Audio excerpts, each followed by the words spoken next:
Hello students, I am again back with part 3 of chapter number 2, Population Dynamics. Students, I hope you all have seen part 1 and part 2 of this chapter. If not, do watch it. Students, it's a request from my side. Please send proper PDF so that I can make proper videos. ठीक है? कई बार ऐसे होता है कि proper पूरा page visible नहीं है, कई बार आड़े टेढ़े फ़ोटो खींचे हुए हैं और कई बार एक साइड विजिबल है, दूसरी साइड विजिबल नहीं है। तो प्लीज़ ध्यान रखें, अपने पीडीएफ को एक बार खुद देखें कि क्या इससे वीडियो बन सकता है। बेटा इस चैप्टर के 3 पीडीएफ मेरे पास हैं और उन तीनों पीडीएफ्स में सबसे बेटर पीडीएफ ये है, ठीक है। और ये मुझे आज ही मिला है, अगर पहले ये मिलता तो मैं इसी से वीडियो बनाती। बाकी के 2 पीडीएफ बहुत ख़राब थे। Now problems of under population. अब क्या क्या प्रॉब्लम हो सकती हैं उस एरिया में जहाँ पर पॉपुलेशन बहुत कम हो। तो पहला तो अनइवन डिस्ट्रीब्यूशन ऑफ पॉपुलेशन। कुछ एरियाज़ ऐसे होंगे जहाँ थोड़े बहुत लोग रहते होंगे और कुछ एरियाज़ प्रैक्टिकली ऐसे होंगे जहाँ पर कोई भी नहीं रहता होगा। जो एवरेज पॉपुलेशन डेंसिटीज़ होती है अंडर पॉपुलेटेड कंट्रीज़ की, वो बहुत कम होती है। एवरेज पॉपुलेशन डेंसिटी मतलब पर स्क्वायर किलोमीटर में यहाँ पर कितने लोग रह रहे हैं और यहाँ पर कितने लोग रह रहे हैं। यहाँ तो 3 रह रहे हैं, यहाँ पर 1 ही रह रहा है। कुछ एरिया ऐसे होते हैं जहाँ पर कोई व्यक्ति रह ही नहीं रहा है, तो यहाँ पर एवरेज पॉपुलेशन डेंसिटी कम होती है। एवरेज पॉपुलेशन डेंसिटी बहुत ज़्यादा कम है। पर स्क्वायर किलोमीटर में कितने लोग रह रहे हैं, ये क्या होती है पॉपुलेशन डेंसिटी। अब उसका एवरेज निकालोगे तो कुछ एरियाज़ तो ऐसे हैं बेटा जहाँ थोड़े बहुत लोग रह रहे हैं, कुछ एरिया में practically know people at all. Now remoteness, और ये बहुत मुश्किल हो जाता है कि सेटलमेंट को हम इंक्रीज़ कर पाएँ। कहाँ पर स्पार्शली पॉपुलेटेड एरिया में जहाँ पॉपुलेशन बहुत कम है, दूर दूर दूर बहुत कम लोग रह रहे हैं, तो वहाँ पर सेटलमेंट बढ़ाना बहुत मुश्किल काम होता है। क्यों? क्योंकि ये जो लोग यहाँ पर रहते हैं ये चाहते ही नहीं हैं कि इन्हें टाउन्स की तरह एमिनिटीज़ मिलें, ठीक है। वो हैप्पी हैं जैसे रह रहे हैं उस तरीके से। तो यहाँ पर बहुत डिफ़िकल्ट है कि सेटलमेंट को बढ़ाया जाए। अब देखो रोड्स बनाने की ये बात हुई है, अगर ओएफसी पहुँचाना है, लाइट स्ट्रीट लाइट पहुँचाना है, तो वो हम ऐसे एरिया में पहुँचा सकते हैं क्या? एक घर यहाँ बना हुआ है, फिर इतनी रोड, फिर दूसरा घर यहाँ, तीसरा घर यहाँ, तो प्रॉब्लम होती है बच्चा। तो जो इनको बेसिक एमिनिटीज़ देना वो इतने सारे लोगों में तो पॉसिबल है, क्योंकि सब पास पास रह रहे हैं। एक नाली बनाई, एक स्ट्रीट लाइट लगाई, उसका बहुत सारे लोग बेनिफिट लेंगे। ये 3 लोग मिलके जितना टैक्स देंगे उसमें इतने बड़े एरिया में ना तो स्ट्रीट लाइट लगाना पॉसिबल हो पाता है और ना इन्हें दूसरी बेसिक एमिनिटीज़ देना पॉसिबल हो पाता है। तो ये किस में रहते हैं बच्चा? रिमोटनेस में ही रहते हैं। और ये अनविलिंग भी है to forgo the amenities of the town. इन्हें चाहिए भी नहीं है कि टाउन में जो फैसिलिटीज़ अवेलेबल है, ठीक है, ये करना भी नहीं चाहते। फॉरगो मतलब not interested at all. Under utilization of resources, ये एक बहुत बड़ी प्रॉब्लम है बच्चा। जब पॉपुलेशन कम होती है तो ये बहुत डिफ़िकल्ट हो जाता है कि जितने रिसोर्सेज उस कंट्री में अवेलेबल हैं उनका फुल यूटिलाइजेशन हो पाए। वो अपने रिसोर्सेज को प्रॉपर्ली डेवलप भी नहीं करते हैं। Lack of population makes it difficult for a country to develop its resources to the full utilization resources का नहीं होता है। एग्रीकल्चर रिसोर्सेज बहुत मुश्किल होता है ऐसी जगहों में डेवलप करना, क्योंकि they require more and harder work over a long period of years before they show a good return। क्योंकि एग्रीकल्चर में काम करने के लिए बहुत मेहनत और बहुत पैसा लगता है। बाद में जाके आपको कहीं रिटर्न मिलेगा वो बात अलग है, पर शुरुआती दौर में आपको मेहनत भी बहुत करनी पड़ेगी और पैसा भी बहुत लगाना पड़ेगा। तो ये लोग करने को ही रेडी नहीं होते हैं ऐसा कुछ। और एग्रीकल्चर बहुत हद तक अनयूटिलाइज रह जाता है, ज़मीनें कल्टीवेट ही नहीं करते हैं ये लोग। तो agriculture resources are more difficult to develop. Agriculture resources को डेवलप करना बहुत मुश्किल हो जाता है, क्योंकि इनकी रिक्वायरमेंट, एग्रीकल्चर की रिक्वायरमेंट है मोर एंड हार्डर वर्क। ज़्यादा काम करना पड़ता है, थोड़ा वर्क हार्ड करना पड़ता है over a long period of year, and then you will get the return. तो एग्रीकल्चर सेक्टर जो है वो अंडर यूटिलाइज रह जाता है। 19th सेंचुरी में जो यूएसए था उन्होंने लैंड को प्रिपेयर करना स्टार्ट किया, ठीक है। क्यों किया? क्योंकि इनमें बहुत सारे ऐसे थे जो लैंडलेस पीजेंट्स थे, ठीक है, वो किसान जिनके पास ज़मीन नहीं थी, मतलब वो किसान कैसा हुआ जिसके पास ज़मीन नहीं, पर ज़मीनों पे काम करते थे पर खुद की ज़मीनें नहीं होती थी। तो 19th सेंचुरी में यूएसए के जो लोग थे उन्होंने लैंड एरिया को डेवलप करना चालू किया, उसे एग्रीकल्चर फील्ड में कन्वर्ट किया। But immigrants to under populated countries, पर जितने भी इमिग्रेंट्स होते हैं अंडर पॉपुलेटेड कंट्रीज़ की, वो जनरली टाउन लाइफ चाहते हैं। बच्चा कोई भी गाँव में जाके काम करना नहीं चाहता। यहाँ पर ऑल इन ऑल इस पॉइंट में आप क्या लिखेंगे, अंडर यूटिलाइजेशन ऑफ रिसोर्सेज में, कि रिसोर्सेज का प्रॉपर यूटिलाइजेशन नहीं हो पाता, इवन एग्रीकल्चर का भी हम फुल यूटिलाइजेशन नहीं कर रहे हैं। नेक्स्ट पॉइंट है स्लो ग्रोथ ऑफ इंडस्ट्री। जो ग्रोथ है इंडस्ट्री की वो स्लो ही रहेगी अंडर पॉपुलेटेड कंट्रीज़ में। क्यों? क्योंकि लेबर की शॉर्टेज है, स्पेशली स्किल्ड लेबर की। अगर हम आज सोचते हैं कि सारा काम मशीनों से हो रहा है, पर बच्चा उन मशीनों को ऑन और ऑफ करने के लिए, कब मशीन ऑन करना है, किस स्पीड में चलाना है, इसके लिए भी क्या चाहिए, लेबर चाहिए ना। अगर आप स्टिचिंग भी कर रहे हैं तो स्टिचिंग मशीन से होगी, पर किस तरीके से कटिंग होगी, किस तरीके से आप उस क्लॉथ को सिलने वाले हैं, वो कैसे डिसाइड होगा, स्किल्ड लेबर से। तो यहाँ पर लेबर ही कम होते हैं और ऊपर से स्किल्ड लेबर कम है, तो बहुत ज़्यादा प्रॉब्लम होती है। इसलिए जो इंडस्ट्री की ग्रोथ होती है बहुत स्लो होती है। अगर हम साउथ अमेरिका या अफ्रीकन कंट्रीज़ की बात करें तो वहाँ पर स्किल्ड लेबर की बहुत कमी है। When skilled labor has to brought in, this raises the cost of industrial development। और अगर हम सोचते हैं कि चलो हमारे लोगों को ये काम करना नहीं आता, हम किसी कंट्री से या किसी स्टेट से मंगवा लेते हैं स्किल्ड वर्कर्स को जो हमारे लिए काम करेंगे, तो बच्चा फिर से इंडस्ट्रियल कॉस्ट बढ़ जाएगी ना। जो व्यक्ति को आप बाहर से बुलाओगे उसको आपको रेसिडेंशियल फैसिलिटीज़ देना पड़ेगा, खाने पीने सबका खर्चा देना पड़ेगा, प्लस सैलरी देना पड़ेगा, तो आपकी इंडस्ट्रियल कॉस्ट बढ़ जाएगी। Then climatic problem. अब हम देखेंगे क्लाइमेटिक प्रॉब्लम्स को। बहुत सारी जो अंडर डेवलप्ड कंट्रीज़ हैं वहाँ पर है अनफेवरेबल क्लाइमेट, तभी तो पॉपुलेशन कम है। अगर फेवरेबल क्लाइमेट होता तो पॉपुलेशन तो होती बहुत ज़्यादा। तो यहाँ पर अनफेवरेबल क्लाइमेट है और जो रिलीफ है वो भी प्रॉपर नहीं है, इसीलिए सेटलमेंट हो जाता है मुश्किल।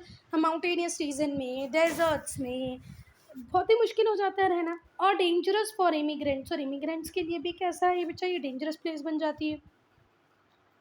सच condition obstruct development are likely never to fully overcome. और ये जो कंडीशंस होती हैं कि क्लाइमेटिक कंडीशंस नहीं है, प्रॉपर रिलीफ फीचर्स नहीं है, इससे डेवलपमेंट ऑब्स्ट्रक्ट होता है, रुकता है।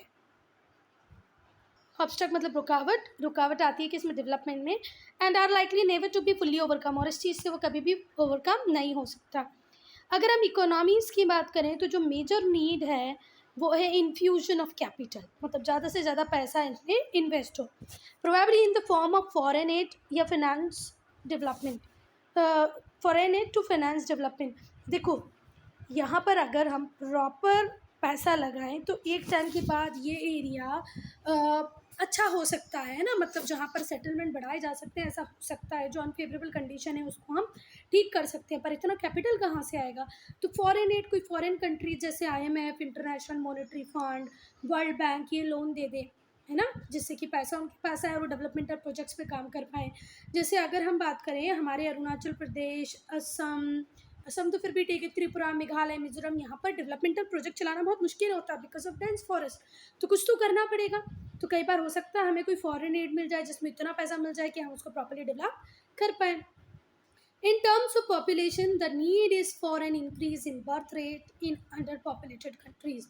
तो बेटा जितनी भी अंडर पॉपुलेटेड कंट्रीज़ हैं उन्हें सोचना चाहिए और अपने बर्थ रेट को थोड़ा सा बढ़ाना चाहिए।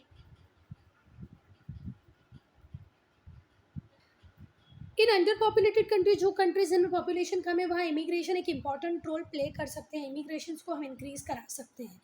पर वो इमिग्रेंट्स जो उस कंट्री में आने वाले हैं उनके पास राइट स्किल होना चाहिए, वो प्रिपेयर होना चाहिए कि वो स्पार्शली पॉपुलेटेड एरिया में रह पा रहे हैं कि नहीं रह पा रहे हैं। नहीं तो वो सोचेंगे अरे हम कहाँ आ गए, क्यों आ गए, इससे तो नहीं आते, है ना, यहाँ तो ये प्रॉब्लम है वो प्रॉब्लम है। तो उनके अंदर ये स्किल होना चाहिए कि वो उस एरिया में प्रॉपरली रह पाएंगे। To open underpopulated areas in both difficult and expensive। किसी अंडर पॉपुलेटेड एरिया को ओपन करना डिफ़िकल्ट, मुश्किल भी है और एक्सपेंसिव भी है। वो इमिग्रेंट को आप बुलाओगे वो अच्छा खासा पैसा आपसे मांगेगा। Thus economic factors are again paramount, इसलिए बोलते हैं कि इकोनॉमिक फैक्टर सुप्रीम, पैसे की ज़रूरत ज़्यादा है। Impact of under population. अब क्या इम्पैक्ट, इम्पैक्ट मतलब होता है प्रभाव। अंडर पॉपुलेशन का क्या प्रभाव पड़ेगा, पहली बात तो अनस्टेबल इकोनॉमी। जो अंडर पॉपुलेशन है leads to decrease in demand for goods and services, ना तो गुड्स की डिमांड ज़्यादा होगी ना सर्विसेज की डिमांड ज़्यादा होगी। इससे क्या आएगा, उस इकॉनमी में डिफ्लेशन। डिफ्लेशन वो सिचुएशन होती है जब प्राइजेस कम कम और कम होते जाए। इसका उल्टा होता है इन्फ्लेशन, जो प्रायः जो बेसिकली हम बहुत सारी इकॉनमीज़ में देखते हैं। इंडिया में भी इन्फ्लेशन का रेट बढ़ जाता है, प्राइस राइज होना इन्फ्लेशन, प्राइस डिक्लाइन करना मतलब कम हो जाना डिफ्लेशन। तो अब fall in general price level of good and services, good and services की प्राइस जनरल लेवल से थोड़ी सी कम हो जाती है। फिर लेबर शॉर्टेज, जो अंडर पॉपुलेटेड कंट्री है वहाँ पर हमेशा लेबर शॉर्टेज रहती है, ठीक है, which would have both positive and negative impact, जिनका पॉजिटिव भी इम्पैक्ट हो सकता है, नेगेटिव भी इम्पैक्ट हो सकता है। क्योंकि लेबर कम है तो लेबर अच्छे खासे वेजेस में अपॉइंट होते हैं, क्योंकि डिमांड ज़्यादा है और सप्लाई कम है। पर वहीं इंडस्ट्रियलिस्ट की साइड से देखें तो उनको महंगा पड़ता है, क्योंकि लेबर की जितनी रिक्वायरमेंट है अवेलेबल भी नहीं है, और जो अवेलेबल है वो अच्छा खासा पैसा डिमांड कर रही है। जो लेबर इंटेंसिव सेक्टर्स हैं इकोनॉमी के, वो बैडली अफेक्ट होते हैं क्योंकि लेबर शॉर्टेज है, ठीक है। इससे टोटल आउटपुट भी डिक्रीज होता है। चलो अब तीसरा, decrease in population. Population chapter तो हर जगह पॉपुलेशन ही दिख रहा है, डिक्रीज इन पॉल्यूशन, ठीक है, not population, decrease in pollution, ये बहुत अच्छी चीज़ है। As the pressure on natural resources and the basic infrastructure of an area would decrease, the pollution level, इतना ज़्यादा फैक्ट्रीज नहीं है, इंडस्ट्रीज नहीं है, लोग नहीं है, तो ऑब्वियसली बात है पोल्यूशन डिक्रीज होता है, कम होता जा रहा है पोल्यूशन का level. This is the positive impact of under population country. चलो एक फ़ायदा मिला, अगर आपकी कंट्री अंडर पॉपुलेटेड है तो पहली बात तो आप पोल्यूशन में कॉन्ट्रीब्यूट नहीं करेंगे, पोल्यूशन आपकी कंट्री में नहीं होगा। कंक्लूजन में हम कह सकते हैं कि ओवर पॉपुलेशन और अंडर पॉपुलेशन दोनों ही एक इकॉनमी के लिए अच्छे तो नहीं हैं, दोनों की अपनी प्रॉब्लम से अपने इम्पैक्ट हैं, है ना। We can say that we don't want either under population or over population, both are not good for economy. तो बेटर सोल्यूशन है कि ऑप्टिमम पॉल्यूशन हो, when the country is making the best use of resources, optimum utilization होगा resources का जब optimum population होगी, so that's its population can enjoy high standard of living. अगर proper population रही optimum, जितने रिसोर्सेज हैं उनका प्रॉपर यूटिलाइजेशन होगा तो स्टैंडर्ड ऑफ लिविंग भी हाई हो जाएगा और good quality of life maintain रहेगी। नाउ फैक्टर्स अफेक्टिंग पॉपुलेशन, अब वो कौन से फैक्टर्स हैं जो पॉपुलेशन को अफेक्ट करते हैं। Man is the only animal, man अकेला ऐसा जानवर है who has adopted to every climatic condition. बहुत ज़्यादा ठंडी होगी स्वेटर पहन लेगा, गर्मी होगी कॉटन क्लॉथ पहन लेगा, एसी चला लेगा।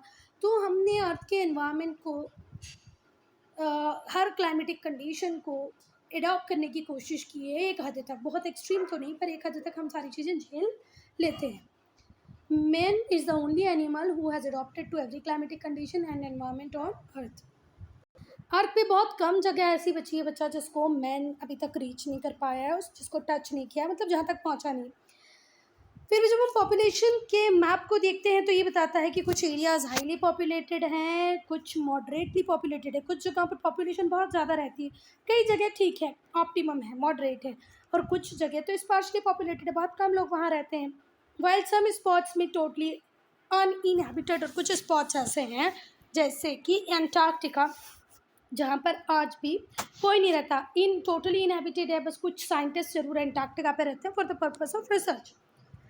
The way in which people are spread across the earth surface is known as pattern of population distribution. जिस तरीके से लोग अर्थ के ऊपर डिस्ट्रीब्यूटेड हैं उसे ही हम क्या कहते हैं, pattern of population distribution. More than 90% of the world's population lives in 10% of land area. 90% population दुनिया की सिर्फ 10% एरिया में रह रही है, ठीक है बात। There are certain physical और cultural factors that affect the distribution of population. कुछ physical factors हैं, कुछ जगह रहने के लिए बहुत ही अच्छी होती है, अच्छी इन द सेंस कि प्रॉपर टेम्परेचर है, ना ज़्यादा ठंडी है ना ज़्यादा गर्मी है, प्लांट्स भी हैं, ट्रीज़ भी हैं, मतलब हमारे रहने के लिए सूटेबल है, तो वहाँ पर लोग ज़्यादा रहेंगे। तो 90% पॉपुलेशन सिर्फ 10% एरिया में रह रही है, ठीक कोई बात। जो फिजिकल एनवायरनमेंट होता है उसका भी एक वाइटल रोल, एक इम्पॉर्टेंट रोल होता है पॉपुलेशन के डिस्ट्रीब्यूशन में। क्लाइमेट की बात करें तो क्लाइमेट एग्रीकल्चर को इन्फ्लुएंस करेगा, ह्यूमन की एफिशिएंसी को भी इन्फ्लुएंस करेगा, और नेचुरल वेजिटेशन को। अगर क्लाइमेट सूटेबल है तो एग्रीकल्चर भी बहुत अच्छा होगा, ह्यूमन भी बहुत इफेक्टिव होंगे, एफिशिएंट होंगे, और नेचुरल वेजिटेशन भी अच्छा होगा। और ये सारी चीज़ें अच्छी हैं, अगर एग्रीकल्चर अच्छा, ह्यूमन एफिशिएंट है, नेचुरल वेजिटेशन प्रॉपर अवेलेबल है, तो इंडस्ट्रियल डेवलपमेंट तो हो गई। एग्रो बेस्ड इंडस्ट्री डेवलप करेंगी, फॉरेस्ट बेस्ड इंडस्ट्रीज डेवलप करेंगी। Temperate regions with moderate climate, वो टेम्परेट रीजन जहाँ पर क्लाइमेट कैसा रहता है, मॉडरेट, वहाँ पर लोग रहना ज़्यादा पसंद करते हैं, वहाँ सेटलमेंट भी ज़्यादा होते हैं, डेवलपमेंट भी ज़्यादा होता है। मोस्ट ऑफ द जितने भी डेवलप नेशन है, जैसे यूएसए है, यूके है, जर्मनी है, ये इन्हीं रीजन में, USA, UK, Germany temperate region में है। On the other hand areas with extreme climate, जो एक्सट्रीम क्लाइमेट वाले एरिया, बहुत ही गर्मी पड़ रही है, वो सहारा डेजर्ट बहुत गर्म है, आर्कटिक रीजन टू कोल्ड है, एंटार्क्टिक रीजन तो और ज़्यादा ही ठंडा है। आर्कटिक रीजन में सहारा डेजर्ट में स्मॉल पॉपुलेशन रहती है, और जो अंटार्कटिका है जो बहुत ही ज़्यादा ठंडा है, वो तो अनइनहेबिटेड कॉन्टिनेंट है। ठीक है, क्यों? क्योंकि वहाँ पर टेम्परेचर बहुत ही कम है, बहुत कम है बेटा temperature. Antarctica is uninhabited continent on account of its extremely low temperature and vast ice cover. Ice की बहुत मोटी सी लेयर जमी हुई है, टेम्परेचर बहुत कम है, तो वहाँ तो कोई भी नहीं रहता। आर्कटिक रीजन पे तो फिर भी कुछ लोग रह ही लेते हैं। टोपोग्राफी और लैंडफॉर्म्स, अगर हम बात करें कि भाई आप हिली रीजन्स में रहना पसंद करोगे, प्लेन्स पे रहना पसंद करोगे, प्लेट्यू पे रहना पसंद करोगे, सबकी चॉइस होती है प्लेन्स, है ना। तो अब हम लोग देखेंगे टोपोग्राफी और लैंडफॉर्म्स। जो डिस्ट्रीब्यूशन है डिफरेंट लैंडफॉर्म्स का सरफेस पे, वो भी पॉपुलेशन के डिस्ट्रीब्यूशन को इन्फ्लुएंस करता है। माउंटेनियस एरियाज जहाँ पर रग्ड टोपोग्राफी होती है, वहाँ पर लेस स्कोप होता है इकोनॉमिक एक्टिविटीज़ के लिए। इस माउंटेन्स पे घर बनाना, होटल्स बनाना, रोड बनाना, टेलीफोन नेटवर्क को डिस्ट्रीब्यूट करना, लाइट मतलब क्या इलेक्ट्रिसिटी डिस्ट्रीब्यूट करना, सभी प्रॉब्लमेटिक हो जाता है। तो यहाँ पर लेस स्कोपिक इकोनॉमिक एक्टिविटीज़ होंगी नहीं, और यहाँ पर लो पॉपुलेशन होगी। जैसे जो हिमालयन रीजन है या नॉर्थ ईस्टर्न हिल्स रीजन है इंडिया का, या हम वर्ल्ड में बात करें तो नॉर्थ अमेरिका का जो रॉकीज़ है, साउथ अमेरिका का जो एंडीज़ है, यहाँ पॉपुलेशन होती है बहुत कम। Then mining and growth of special agricultural crops attract industries, जहाँ पर माइनिंग है, जहाँ पर एग्रीकल्चर क्रॉप प्रोडक्शन अच्छा है, कुछ स्पेशल एग्रीकल्चर क्रॉप्स ग्रो की जा रही है, जैसे indigo, opium, cotton, sugar cane, तो वहाँ पर बहुत ज़्यादा इंडस्ट्रीज अट्रैक्ट होती हैं, आती हैं, है ना। And people to plateau areas, तो ये सब माइनिंग का काम कहाँ पर होता है, प्लेट्यू एरियाज में। तो प्लेट्यू एरियाज में भी बहुत सारी इंडस्ट्रीज वगैरह आती हैं। Population concentration is higher than in mountains but less than in plains. Population concentration जो प्लेट्यूज है वहाँ पर माउंटेन्स से तो ज़्यादा होता है, पर प्लेन्स से होता है कम। ठीक हुई बात। फिर plains have been since the time of ancient civilization, ancient civilization से आज तक की अगर हम बात करें तो प्लेन्स वो एरियाज़ हैं जो सबसे ज़्यादा फेवरेबल हैं ह्यूमन सेटलमेंट के लिए। गंगा वैली की बात करो, मिसिसिपी डेल्टा की बात करो, नाइल डेल्टा, यांग्स वैली, सब जगह पॉपुलेशन बहुत ज़्यादा मिलेगी। क्यों मिलेगी बेटा ज़्यादा? क्योंकि यहाँ पर ईजी है कंस्ट्रक्शन एक्टिविटी, रेल नेटवर्क आप इजी स्प्रेड कर दो, रोड नेटवर्क आप इजी बना लो। नाउ सॉइल, जितनी भी डेवलपिंग कंट्रीज़ हैं वहाँ पर एग्रीकल्चर इनका मेन ऑक्यूपेशन होता है। एग्रीकल्चर काय पे डिपेंड करता है बच्चा? सॉइल पे। Can we grow crop without soil? No. तो सॉइल बहुत ज़्यादा इंपॉर्टेंट है। तो जिस एरिया में सॉइल फर्टाइल होती है वो डेंसली पॉपुलेटेड होते हैं, और जहाँ पर अनप्रोडक्टिव सॉइल है, जहाँ पर उस सॉइल पे कुछ प्रोड्यूस नहीं हो पा रहा है, तो वहाँ पर पॉपुलेशन होती है कम। River valley with alluvial soil favour intensive cultivation of rice, जितनी रिवर वैलीज हैं जहाँ पर एल्यूवियल सॉइल है वहाँ पर इंटेंसिव कल्टिवेशन होता है किसका? राइस का। चावल बहुत ज़्यादा ग्रो होती है एल्यूवियल सॉइल में, वीट भी होता है। अब एक बहुत बड़ा पॉपुलेशन का जो हिस्सा है वो डिपेंड होता है फार्मिंग पे। Hence they flock around agriculture field, इसीलिए ये अपने घर आसपास घूमते रहते हैं। कहाँ पर? एग्रीकल्चर फील्ड के आसपास ही। गंगा ब्रह्मपुत्र बेसिन की बात करो या नाइल वैली बेसिन की बात करो, यहाँ पर पॉपुलेशन बहुत ज़्यादा आपको मिलेगी। फ्लॉक मतलब झुंड में, है ना। ये लोग जो गंगा ब्रह्मपुत्र बेसिन होगा उसके आसपास झुंड में रहना चालू कर देंगे, क्योंकि फार्मिंग एक मेन एक्टिविटी है। फार्मिंग वहीं पर होगी जहाँ पर सॉइल फर्टाइल हो। अब ये तो आप सबको पता होगा बच्चा, बिन पानी तो जीवन खत्म है, तो पानी तो बहुत इंपॉर्टेंट है। Human being, even plants, animal can not survive without water. जितनी भी हमारी ह्यूमन की एक्टिविटी हो, भले वो डोमेस्टिक हो, एग्रीकल्चर हो, इंडस्ट्रियल प्रोडक्शन हो, हर चीज़ में पानी की ज़रूरत होती है। ब्रेड बनाना हो, बिस्किट बनाना हो, कोल्ड ड्रिंक्स बनाना हो, सोप बनाना हो, बिना पानी के कुछ भी नहीं बन सकता। तो पॉपुलेशन ज़्यादा कहाँ होगी बच्चा? जहाँ पर एडिक्वेट वाटर सप्लाई होगी। UP, west Bengal, Ganga Brahmaputra basin, Punjab Haryana, the land of 5 rivers, ये डेंसली पॉपुलेटेड है। तो क्यों है बच्चा? यूपी में है river Ganga, Yamuna, west Bengal Ganga river, है ना। फिर Punjab Haryana land of 5 rivers, Ganga Brahmaputra basin, यहाँ पर बहुत भर भर के पॉपुलेशन होती है। क्यों? क्योंकि पानी बहुत है। यूएसए में भी जो कॉन्सेंट्रेशन और ग्रोथ है इंडस्ट्रियल सेंटर्स की, टाउन्स की, सिटीज़ की, वो है ग्रेट लेक्स के पास में, अराउंड द ग्रेट लेक्स। क्यों? क्योंकि पानी अवेलेबल है। डेजर्ट में पॉपुलेशन रहती है ओएसिस के पास। ओएसिस क्या होती है बच्चा? वो नेचुरल वाटर जहाँ ज़मीन के अंदर का जो पानी है वो ज़मीन पे आ जाता है। तो एक नेचुरल एरिया जहाँ पर ज़मीन के अंदर का पानी ऊपर आ गया होता है, वो होता है ओएसिस। तो ओएसिस एरिया के आसपास लोग रहते हैं। Then availability of resources, then minerals, power resources जो भी होंगे वो इंडस्ट्रियल डेवलपमेंट के लिए रास्ता बनाएंगे। और जहाँ फैक्ट्रीज और इंडस्ट्री डेवलप होगी वहाँ भाग भाग के लोग छोटे टाउन से बड़े टाउन में, सिटीज से टाउन में आने लग जाएंगे। क्यों? Because they have jobs there. Towns and cities grow up in such region, इस रीजन्स में जहाँ पर मिनरल और पावर रिसोर्सेज हैं वहाँ पर भी टाउन्स और सिटीज ग्रो कर जाते हैं। यहाँ पर लार्ज नंबर ऑफ पीपल आएंगे। क्यों? क्योंकि यहाँ पर क्या है? Job opportunities. अगर हम बात करें ऐसे एरियाज की, तो जर्मनी का रूर इंडस्ट्रियल बेल्ट, जब आप लोग 9th में जाएंगे, जब आप लोग एक चैप्टर पढ़ेंगे हिटलर का, तो उसमें देखेंगे हिटलर वाले नाजिज्म वाले चैप्टर में कि जो रूर एरिया होता है ये फ्रांस अपने कंट्रोल में ले लेता है वर्ल्ड वॉर 1 के बाद। चलो, तो जो रूर इंडस्ट्रियल बेल्ट है जर्मनी का, वहाँ पर iron and steel industry develop हुई है। ऐसे ही इंडिया का जो छोटा नागपुर प्लाट्यू है वहाँ पर कोल और आयरन दोनों ही अवेलेबल हैं।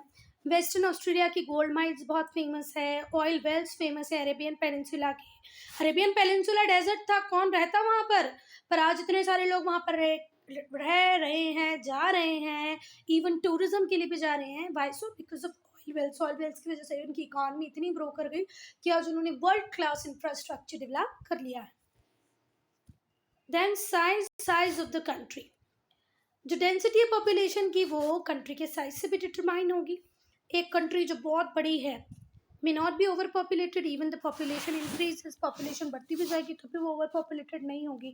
जैसे रशिया की बात करें बच्चा, इतना लैंड एरिया उसके बाद पास है कि वो कभी ओवर पॉपुलेटेड एरिया होगा ही नहीं। वास्ट एरिया उसके पास है, पॉपुलेशन जितनी भी बढ़ जाए वो ओवर पॉपुलेटेड कभी नहीं होगा। पर कुछ कंट्रीज ऐसी हैं जहाँ पर थोड़ी भी पॉपुलेशन इंक्रीज हो जाएगी तो वो डेंसली पॉपुलेटेड रीजन या डेंसली पॉपुलेटेड कंट्री कहलाएगी। सोशियो इकोनॉमिक फैक्टर, अगर हम बात करें कंट्री के एरिया को लेकर, तो रशिया सबसे बड़ी कंट्री है ना। चलो, अब सोशियो इकोनॉमिक फैक्टर में इकोनॉमिक फैक्टर जैसे कि एग्रीकल्चर हो, इंडस्ट्रियल प्रोग्रेस हो, ये पॉपुलेशन को इन्फ्लुएंस करती है। लोग यहाँ वहाँ से उस एरिया में रहना पसंद करते हैं जहाँ फर्टाइल सॉइल, एग्रीकल्चर बहुत अच्छा हो, इंडस्ट्री बढ़ रही हो। Areas which have facilities for economic activities, वो एरियाज जहाँ पर इकोनॉमिक एक्टिविटीज़ के लिए फैसिलिटी हो वो डेंसली पॉपुलेटेड हो जाएंगी, जैसे हमारा मुंबई और कोलकाता। कल्चरल, सोशल और पॉलिटिकल फैक्टर भी इन्फ्लुएंस करते हैं पॉपुलेशन के डिस्ट्रीब्यूशन को। मतलब आज की डेट की अगर हम बात करें तो एजुकेशन सबसे इम्पॉर्टेंट हमारा हो गया है। एजुकेशन के लिए हम कहाँ कहाँ नहीं जा रहे हैं बच्चा। तो men's education, technical knowledge, capacity of invention affect economic development. आदमी कितना पढ़ रहा है, उसका टेक्निकल नॉलेज कितना है, वो इन्वेंशन कर पा रहा है नहीं कर पा रहा है, इस पर इकोनॉमिक डेवलपमेंट बेस करता है। People flock into more developed areas to take opportunity of better environment. लोग झुंड बना के उस एरिया में जाना पसंद करते हैं जहाँ पर बेटर एनवायरनमेंट हो, बेटर स्कूल्स हो, हॉस्पिटल्स हो, टेक्निकल इंस्टीट्यूशंस हो। Social custom, nature type of administration, किस टाइप का एडमिनिस्ट्रेशन हो रहा है, नेचर कैसा है वहाँ पर, नेचुरल सराउंडिंग कैसी है, सोशल कस्टम्स कैसे हैं, ये भी कई बार डिसाइड करते हैं कि हमें वहाँ रहना है कि नहीं रहना है। जैसे जब यूनाइटेड स्टेट्स ऑफ अमेरिका नहीं, जब अमेरिकन कॉन्टिनेंट मिल गया था, मतलब मिल गया था क्या, क्रिस्टोफर कोलंबस इसको खोज चुके थे, तो ऑलरेडी था, उन्होंने पता लगाया सी रूट वहाँ तक का। तो बहुत सारे इंग्लैंड के लोग अमेरिका की 13 कॉलोनीज जो ब्रिटेन ने बनाई थी वहाँ पर रहने चले गए। क्यों? क्योंकि उस टाइम में ब्रिटेन में जो एनवायरनमेंट चल रहा था, वो किसी भी बात को, रिलीजन को लेके, कस्टम को लेके, ट्रेडिशंस को लेके हो, या कैथोलिक और प्रोटेस्टेंट के बीच की बात हो, तो अच्छा नहीं था, तो लोग छोड़ छोड़ के कहाँ चले गए, अमेरिका चले गए। तो कुछ ऐसा होता है बेटा। जो सोशल कस्टम्स होते हैं, नेचर हैं, जो टाइप एडमिनिस्ट्रेशन का, ये भी बहुत हद तक पॉपुलेशन को इम्पैक्ट करता है। जिस भी एरिया में पीस होगा, लोग वहाँ रहना बहुत पसंद करते हैं। नाउ जोग्राफिकल लोकेशंस की अगर हम बात करें, तो एक कंट्री जिसकी पास फेवरेबल जोग्राफिकल लोकेशन होगी, वर्ल्ड के अदर अदर डिफरेंट पार्ट की एक्सेस होगी, वो एक इम्पॉर्टेंट ट्रेड सेंटर बन जाएगा। आज इंडिया से हम वर्ल्ड के किसी भी पार्ट में जा सकते हैं, हमारे पास फेवरेबल जोग्राफिकल कंडीशन है, इसीलिए इंडिया एक पॉपुलेटेड कंट्री है। Population flocks to these region for work opportunities. Fast growth of population in cities like Mumbai, Singapore. Mumbai और सिंगापुर में पॉपुलेशन बढ़ क्यों रही है? क्योंकि एक तो फेवरेबल जोग्राफिकल कंडीशन है, प्लस इंपॉर्टेंट ट्रेड सेंटर्स हैं। मुंबई पूरे वर्ल्ड से कनेक्टेड है, same with Singapore. Now composition of population. Students, कितना बड़ा चैप्टर है ये, भगवान। अब मुझे पार्ट 4 बनाना पड़ेगा, कंपोजिशन ऑफ पॉपुलेशन। अभी भी 3 पेज रहे हैं, ठीक है। पार्ट 4 हम पढ़ेंगे कंपोजिशन ऑफ पॉपुलेशन से।